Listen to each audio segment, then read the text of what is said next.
આ ભાઈને અડકવા આલ્યો છો.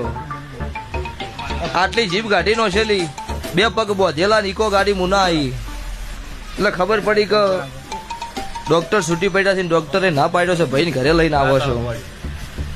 તારે એમના ઘરે સભાવાળું લાકડો બાકડો તૈયાર કરીને ઘર ધડી બેઠા. કેમ કે ડોક્ટર છૂટી પડ્યા એટલે એમાં તો પછી બીજું શું હોય. એટલે હેડ કરતા મુના આયા એટલે ખબર પડી કે મુના ભુવાને ઘરે લઈ જશે. એટલે લીલાપરાથી ઠાકોરની ગાડીઓ બાઇક છૂટી એટલે 100 થી 1.5 મારા મુની ભાયા.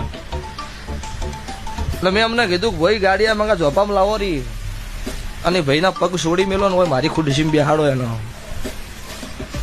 દુનિયમ દેવથી અને ભગવાનથી કોઈ જબરું દુનિયમ છે નહીં. જે રીત થતી હતી રીત કરીને 21 રૂપિયા ફેરવાની એવું કીધું કે ઠાકોરો હું મુને કાળુ રાવળની માતા આ થડકલા હાજર છું. દુનિયાના ડોક્ટરે મને અડકવા કીધો છે ગોવો 8 દાડા થયા પાણી પીધો બુવાજી. અને અત્યારે